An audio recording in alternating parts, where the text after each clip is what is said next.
Bonjour, chers lecteurs d'Internet, me voilà de retour. Et aujourd'hui, je voulais vous présenter plus en détail les éléments qui m'ont permis d'écrire les énigmes du premier tome du Mystère de la Rose Angevine. Curieux? Alors, je vous avais laissé avec la France au XIIIe siècle en pleine prospérité. Et il ne va pas en être de même au XIVe siècle, loin de là. Et oui, on est loin de vivre une période tranquille et sereine. Alors, qu'en est-il des événements qui se sont produits lors de ce fameux XIVe siècle? Quel est l'ennemi contre lequel la France va devoir lutter longuement? Qu'en est-il de la royauté à ce moment-là en France? Et comment ont impacté ces événements dans la vie de notre belle région angevine? Tous ces éléments et une rubrique en plus que vous avez pu découvrir la dernière fois avec « Et ça vient d'où ça ?» Je vous ferai découvrir quel est l'héritage des fameux archers anglais. Et pour commencer, si je vous dis les rois maudits, vous me dites Jacques de Molay, bien sûr. Vous vous souvenez, on en avait parlé lors du dernier volet. Jacques de Molay, le fameux maître des Templiers, qui a été brûlé en 1313. Eh bien, ce que je ne vous ai pas dit, c'est qu'avant de mourir sur le bûcher, il aurait lancé une malédiction au roi Philippe le Bel. On y croit, on n'y croit pas. Toujours est-il que, en 1328, c'est la fin de la dynastie capétienne, soit 15 ans après cette fameuse malédiction.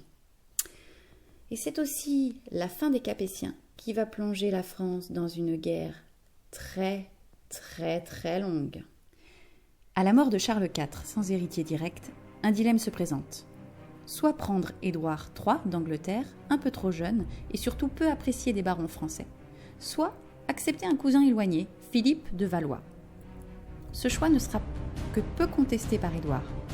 Or, il doit allégeance à Philippe, puisqu'il se trouve être son vassal ayant des terres en France.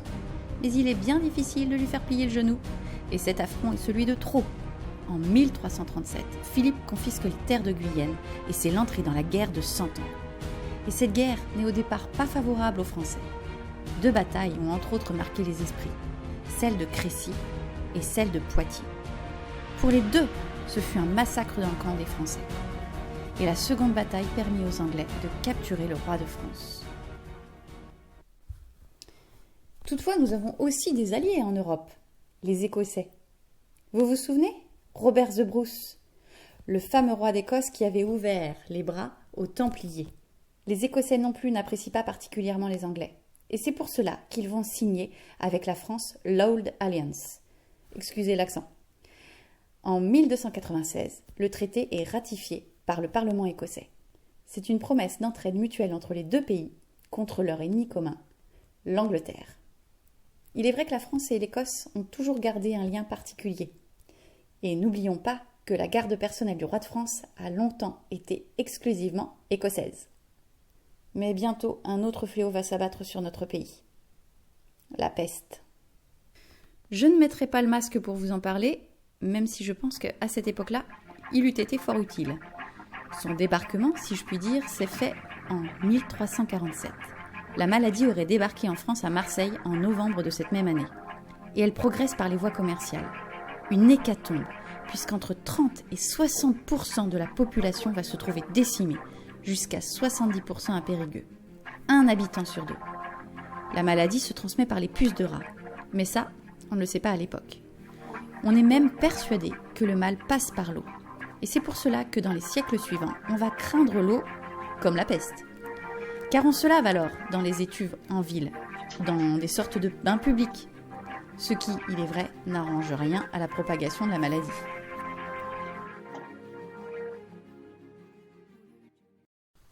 Et il s'en passe des choses chez nous. Reprenons. Au début du XIVe siècle, l'Anjou est donc possession du roi d'Angleterre et est érigé en comté-pairie. Mais le retour des terres à la couronne de France avec l'accession au trône de Philippe de Valois puis de Jean II va entraîner sa constitution en apanage à son fils Louis. Avec la guerre et la bataille de Poitiers, où Jean est capturé, Louis et ses frères sont contraints de devenir monnaie d'échange afin de permettre au roi de rentrer et de récolter l'argent nécessaire à leur libération. Mais Louis ne l'entend pas de cette oreille. Amoureux de Marie de Blois-Châtillon, il parvient à s'enfuir pour retrouver sa belle. Jean doit donc se porter prisonnier à nouveau. Et c'est son fils aîné, Charles, qui va assurer l'intérim. C'est aussi lui qui érigera en duché Péry l'Anjou, faisant de Louis le premier duc d'Anjou, dit Louis Ier. Mais Louis est aussi un fervent passionné d'art et de sciences. Il demande à son frère d'accorder à l'université d'Angers les mêmes droits que celle d'Orléans. Sa renommée n'aura de cesse de croître. Enfin, c'est aussi Louis qui commanda les fameuses tapisseries de l'Apocalypse, qui furent dessinées par Jean de Bruges et réalisées par Nicolas Bataille. Elles constituent le plus important ensemble de tapisseries médiévales subsistant au monde. Les tapisseries de l'Apocalypse ont été commandées en 1375. 1375, Apocalypse, cela ne vous fait pas écho avec un événement dont on a parlé ? La peste, et oui, et c'est à cela que ça fait référence. Il est vrai qu'à ce moment-là, pour eux, c'était plus qu'apocalyptique. Mais curieusement, l'Anjou a été moins marqué par cette épidémie que d'autres régions françaises. Le siècle s'achève. Il sera marqué par d'autres batailles. Louis s'allie entre autres avec du Guesclin et vainc le duc de Lancastre en 1370. Il meurt en 1384, laissant son fils Louis II héritier à l'âge de 8 ans. Louis II épousera ensuite Yolande d'Aragon, mais ceci, c'est dans un prochain volet. Et ça vient d'où ça ?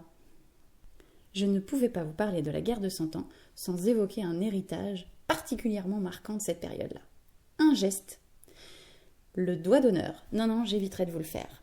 D'où vient-il ce doigt d'honneur ? Eh bien, pendant la guerre de Cent Ans, les archers anglais étaient particulièrement craints. Ils étaient extrêmement habiles.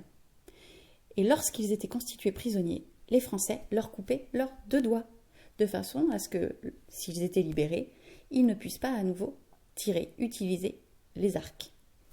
Donc à chaque début de bataille, que se passait-il ? Les Anglais narguaient les Français en leur présentant leurs 2 doigts. Les siècles passant, un doigt est tombé, laissant le plus important, le doigt d'honneur. Si vous avez aimé, n'hésitez pas à liker et partager. Je rappelle aussi le mystère de la rose angevine dans lequel vous pourrez trouver les éléments historiques que nous avons évoqués ensemble lors de ce volet. Et je vous donne rendez-vous à un prochain volet pour vous présenter la suite de l'histoire de notre belle région. À très bientôt à tous. Topette!